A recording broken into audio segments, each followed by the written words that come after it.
This is the Lockpicking Lawyer, and what I have for you today is the Stanley 80mm armored shutter lock, model S742-023.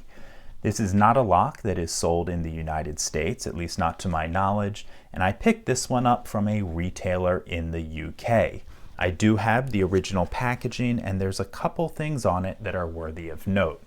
First, we can see this is another Stanley product that is being sold with the Kwikset name. Now, I mentioned in a previous video that I thought that was a bit odd because Stanley's reputation for quality and security, at least in my mind, is far superior to Kwikset.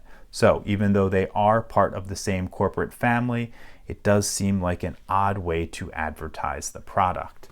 The other interesting thing on the packaging is this little diagram, and we can quite clearly see that there is a 6-pin core shown in that diagram. However, if we look at the key that came with this lock, we can see that it is most definitely a 5-pin key. 1, 2, 3, 4, 5. So I have checked the lock, and it is a 5-pin core, so that packaging is a bit misleading. But what we are going to do is see what it takes to pick into this lock. The construction on this lock is pretty nice. If we look at it, we can see it has a solid brass lock body that's surrounded by that armor plating, a thick hardened steel shackle, and that armor plating extends all around this lock.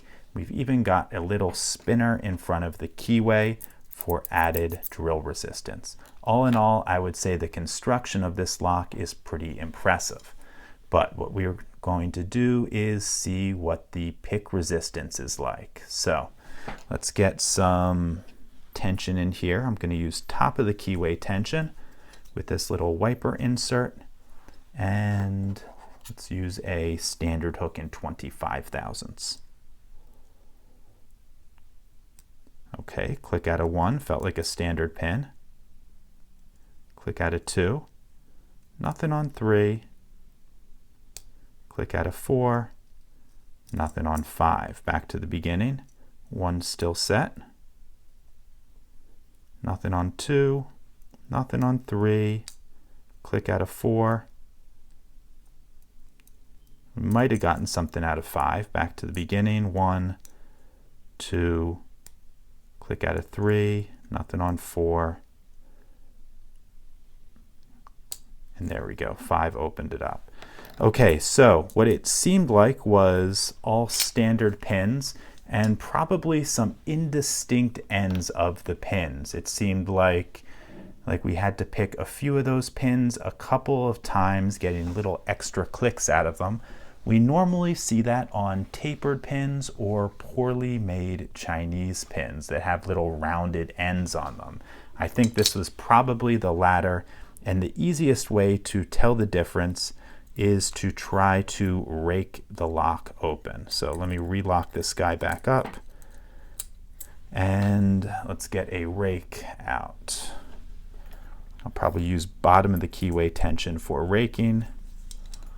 And let's use the Bogota.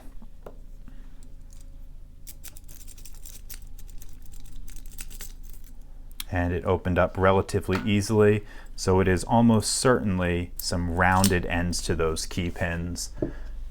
Not something I like to see in locks. Okay, this Stanley, I have to say, not terribly impressed. The construction is very, very nice. Lots of brass, lots of hard armor plating all around it, nice thick shackle, great feel to it, but again, that core is just not up to the task. So that's all I have for you on this Stanley 80mm armored shutter lock. If you have any questions or comments about it, please put them below. If you like this video and would like to see more like it, please subscribe, and as always, have a nice day. Thank you.